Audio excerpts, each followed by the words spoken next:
Assalamu alaikum. Peace be upon you. My name is Bissessar. I'd like to welcome you to our program, Our Islam, Peace, Not Hostility. This is a program brought to you by the Ahmadiyya Anjuman Isharat Islam Incorporated of Trinidad and Tobago, an organization promoting a peaceful Islam, a tolerant Islam, and an intelligent Islam. An organization dedicated to promoting the pristine Islam as taught by the Holy Prophet Muhammad, upon whom be peace. I have the privilege today to deliver our message. A'udhu billahi minash shaitanir rajim. Bismillahir rahmanir rahim. Inna atayna kal karsar. Fasali li rabbika wanhar. Inna shaniyaka wal abtar. I bear witness, first of all, that nothing deserves to be worshipped but Allah. And I bear witness that the Holy Prophet Muhammad, upon whom be peace, is the last and final messenger. I begin in the name of Allah, the Beneficent, the Merciful. Brothers and sisters all, Assalamu alaikum. My talk today will be taken from chapter 35 of the Holy Quran, a chapter entitled Al-Fatir, the Originator. In the name of Allah, the Beneficent, the Merciful. Praise be to Allah, the originator of the heavens and the earth, the maker of the angels, messengers flying on wings, 2 and 3 and 4.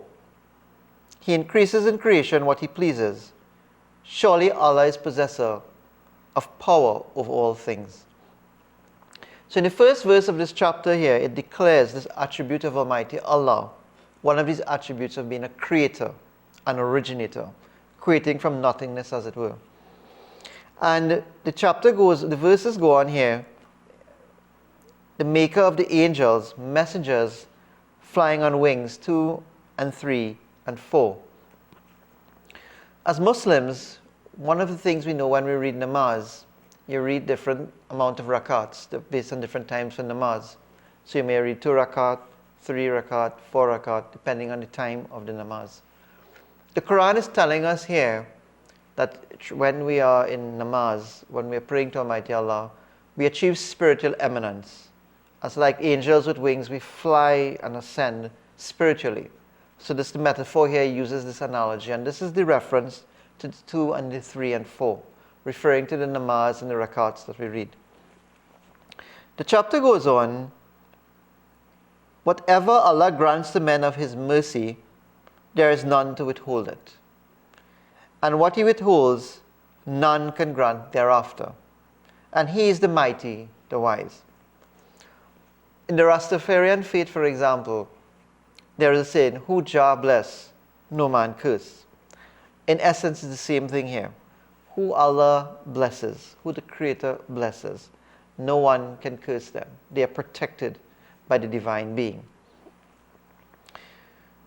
Going on in the chapter here, on verse 3 onwards, O men, call to mind the favor of Allah to you.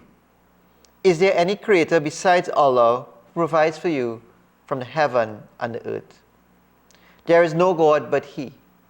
How are you then turned away? And if they reject thee, truly messengers before thee were rejected, and to Allah are all affairs returned. So this is a prophecy, as it were, or a message or a comfort to all men and women of religion, of spirituality. Because when you walk among the believers, and you walk the path belonging to a faith system, and you stand for certain beliefs, and you promote these beliefs, these positive beliefs, these values of religion and spirituality, sometimes you are rejected in a world of materialism, in a world sometimes of atheism. People may mock you, may laugh at you, may make fun of you, may ridicule you. The Quran is telling us here, have faith and don't worry. Previous personalities before you came, and people rejected them or mocked them and laughed at them. Prophets of Almighty God, saints, spiritual leaders. But keep the faith and walk the path of the believers. And the Quran talks about the path of those upon whom thou hast bestowed thy favors. Thou, this is being Almighty Allah, our Creator bestowing favors upon those who walk the path of spirituality. O men, surely the promise of Allah is true. So let not the life of this world deceive you, and let not the arch deceiver deceive you about Allah.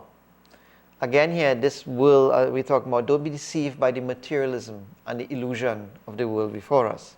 And the arch deceiver, in previous programs we talked about the dynamic between Iblis and Shaitan, right? The deception of Shaitan, and falling prey to the traps that are set in the world. To protect ourselves from these traps that are set. Surely the devil is your enemy, so take him for an enemy. He only invites his party to be companions of the burning fire. Those who disbelieve, for them is a severe chastisement. And those who believe and do good, for them is forgiveness and a great reward. So the Quran is telling us here about the divine favors of Almighty Allah. That the believers will be granted favors, will be granted protection, and will walk a path of success. And the disbelievers will incur the wrath of Almighty God. The second section of this chapter starts, is he whose evil deed is made fair seeming to him, so that he considers it good. Now surely Allah leaves in error whom he pleases, and guides aright whom he pleases. So let not thy soul waste away in grief for them. Surely Allah is knower of what they do. And there are three categories of people spoken about in the Quran. There's what you call the believers, disbelievers, and what we refer to as hypocrites. And the Quran it extensively deals with all categories of people. But it classifies the hypocrites as the most dangerous type of people. Because if you study the life of the Holy Prophet Muhammad, upon whom be peace, many a time with his mission, there would be those who say, "O Prophet, we are with you." And when they move forward on a mission, and you look back, they're nowhere to be seen. Sometimes in your life, you have people that are around you, whether it's in your business place, whether it's in your professional circle, whether it's people call themselves their friend, say that they're a friend, that this is a friend. And when the crunch comes, when you look around, they're nowhere to be seen. Hypocrites, a dangerous breed of people, spoken about in all the scriptures, we need to guard against this. And Allah is He who sends the winds. So they raise a cloud, then we drive it onto a dead land, and therewith give life to the earth after its death. Even so is the quickening. The imagery of the Quran, the metaphors of the Quran, this is one of them of talking about the rains, falling on the dead earth and giving it life. And the language here is really referring to, at a higher level, spiritual knowledge. That, when the mind receives spiritual knowledge or guidance, it's as it were, it is awakened. It becomes rich. It's a whole awareness of the world. So the dead earth gets life, as it were. When this revelation comes, or when this knowledge comes on the mind, it's awakening. It's the earth getting life. And this is the metaphor we are being told here. Whoever desires might, then to Allah belongs the might wholly. To Him do ascend goodly words and the goodly deed. He exalts it. And those who plan evil, for them is a severe chastisement, and their plan will perish. We've touched on this program before on the story of Icarus in the Greek mythology, of Icarus ascending to the heavens with his wings of wax waxed onto him, and people calling out to him, like, if you go too close to the sun, it will melt and you will fall to the earth. But Icarus, as he got higher and higher, the higher he rose, he started to believe himself to be God, as it were. And the wax melted, and then he plummeted to the earth. In our society, among us sometimes, there are people who have what I refer to as an Icarus syndrome. that they believe themselves to be mightier than the Creator himself. And the Quran is saying here, whoever desires might, then to Allah belongs the might wholly. That you may become powerful in the earth, but the greatest and most powerful being is your Creator. You must humble yourself before your Creator. And Allah created you from dust, then from the life germ, then He made you pairs. And no female bears nor brings forth except with His knowledge. And no one living long is granted a long life, nor is aught diminished of one's life, but is all in a book. Surely this is easy to Allah. So the creation of a human being here is like we come from dust, as it were. We are from the earth. And then the whole biological process of reproduction, of the life germ, the embryo, fertilization, the embryo, and that embryo go through stage after stage until a newborn baby is born. And then the cycle of that newborn baby in the world, whether it's here for a few years, whether it's here for 70 years, and it goes through different stages. The attributes of Almighty Allah come into play. The attributes of being a nourisher unto perfection. So the chapter talks about Allah being an originator. Initially, that is just one attribute. But having been an originator now, the being is also a nourisher, nourishing the creation that has been created. And parables go on in this chapter, and it talks here, and the two seas are not alike. One sweet, very sweet, pleasant to drink, and the other salt, bitter. Yet from both you eat fresh flesh and bring forth ornaments which you wear. And thou seest the ships cleave through it, that you may seek of His bounty, and that you may give thanks. So again, talking about the resources of nature, that from the oceans you have different seas. You have the rivers, you have the seas, but from both you capture fish. And people in different societies and communities and cultures, it's a form of food for them. He causes the night to enter in upon the day, and causes the day to enter in upon the night. And He has made subservient the sun and the moon. Each one moves on an appointed time. This is Allah your Lord. His is the kingdom. And those whom you call upon besides Him own not a straw. This metaphor of the Quran here, talking about the night to enter the day, and the day entering the night. In a literal sense, we have the laws of nature. We see this every day, the cycle of dawn, the sun going through noon, and then sunset. So you have that cycle of day and night, day and night. At a higher level, the Quran is telling us here our individual lives and what we experience will be just like this law of nature. We will have beginnings. We will have high points like noon. Then we'll have down time. We'll have low points. We will cycle in the brightness of the day and the resplendence of the sun. We will shine at times in our life where we have the full glory, as it were. We'll have our day. But then there will be times when we go through down times and have disappointments. And it'll be like a night. It'll be a dark and lonely and quiet time as we try to figure things out. But through each cycle, just like in the law of nature, you have day and night. When the night gets darkest, it's just before the dawn. New day, new beginning, new opportunity. The message of the Quran here to us is that our lives are going to be like that. Sometimes at our darkest moments, our most difficult times, it's just before our dawn. Something we couldn't conceive or realize. But we anchor ourselves with our Creator and pray and ask for that guidance, and it will be revealed to us. Sometimes what we don't realize is coming our way, and we think it's just trial and difficulty. That trial and difficulty is preparation for something greater than we could have even anticipated. If you call on them, they hear not your call. And if they heard, they could not answer you. And on the day of resurrection, they will deny your associating them with Allah. And none can inform thee like the all-aware one.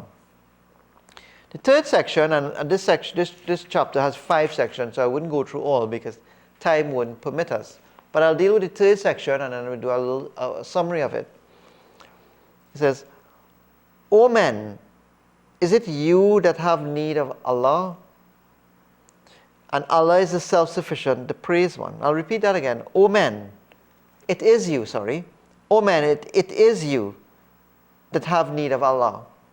And Allah is the self-sufficient, the praised one. If He please, He will remove you and bring a new creation. I'll repeat that again. If He please, He will remove you and bring a new creation.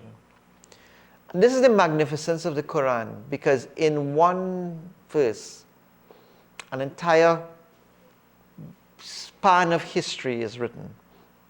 The whole history of a new generation being raised. The whole history of an old order being removed. We study history of all the great empires of the world. All the previous empires had their glory day, and then they're being removed. You study the Quran, you study Bhagavad Gita, you study the Bible, you study all the scriptures. It's a law of life that an old order, when it kind of falls in a particular way, they are removed and a new order comes in. This law we see in the realm of politics, in the realm of business, in the realm of science, where the old is removed and new order, new ideas come forward. The Quran is telling us here, and it goes on, and this is not hard to Allah. And no burdened soul can bear another's burden. And if one weighed down by a burden calls another to carry his load, naught of it will be carried, even though he be near of kin. In essence, the Quran is telling us we are all responsible for our own actions. Each person is responsible for their actions. No one is going to come and intercede for us. We have to be responsible for what we have done. Thou warnest only those who fear their Lord in secret and keep up prayer. And whoever purifies himself only for his own good.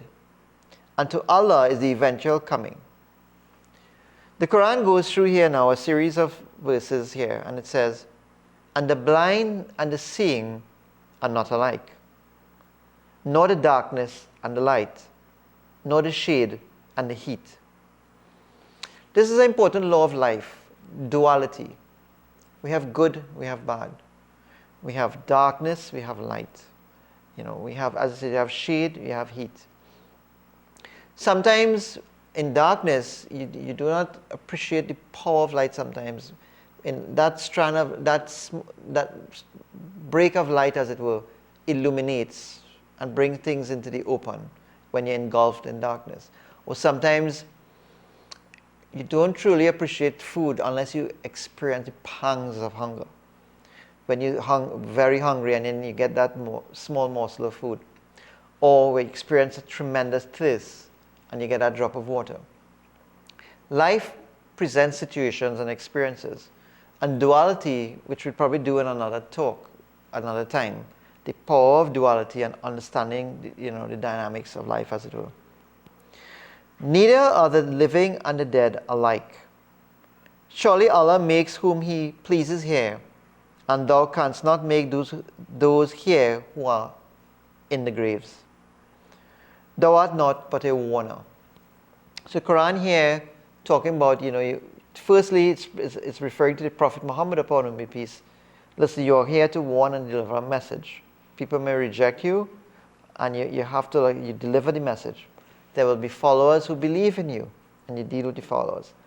That message goes on past the Prophet Muhammad, upon whom be peace, now to those who carry on for the last 1400 years, because there's a responsibility of propagating the religion, teaching the messages. When you present the messages, there will be those who blatantly reject you, who don't want to hear what you have to say. And that is, the Quran is saying that has been the way of the author. That when you walk this path, there will be those who blatantly reject. And then there will be those who accept the message. And you have a responsibility to deliver the message and do your best to the best of your ability.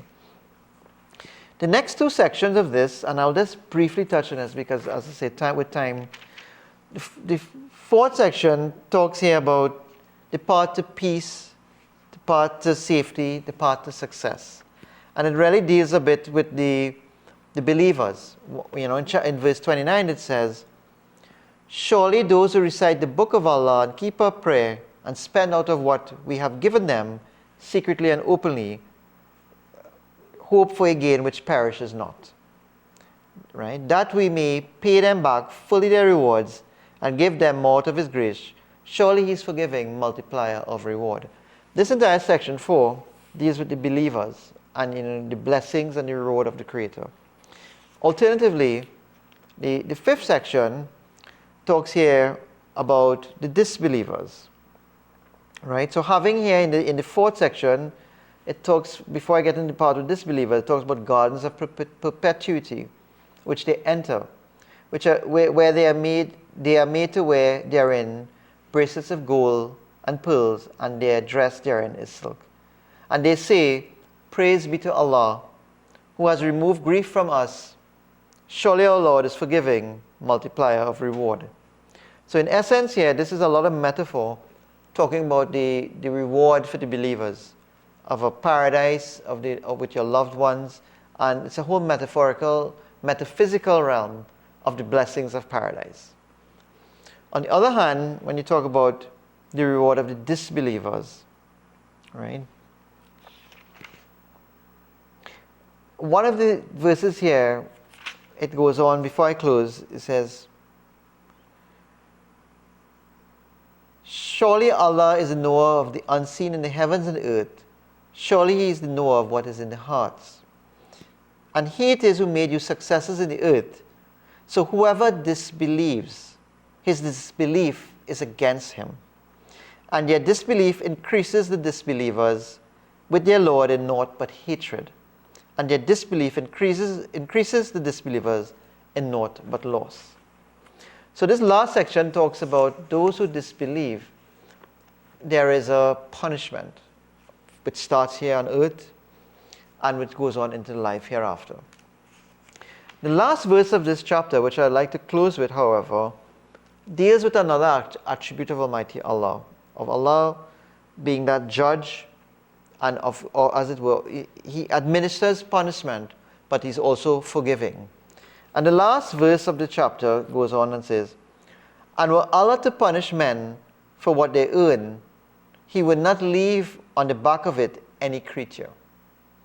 So in essence, it's saying here, if we were to be punished severely for all the wrong we do sometimes, it may not be anyone left here on the earth. In Christianity, there's a famous saying where Jesus said, that he who is without sin cast the first stone.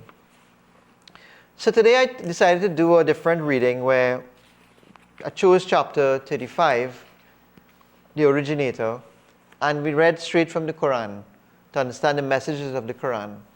This chapter would have dealt with the divine favors of Almighty Allah, the promise of truth prevailing, the reward for the believers, the punishment of the disbelievers. I would have given some guidance as as people of religion, the code of conduct we're required to do and the path we have to follow. I thank you very much for joining us. Tune in again next week for another episode of our program, Our Islam.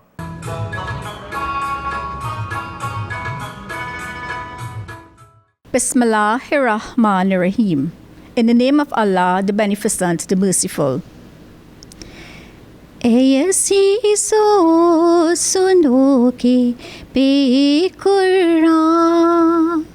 हक मिलता नहीं कभी इंसान ऐसी सुनो के बेकुरान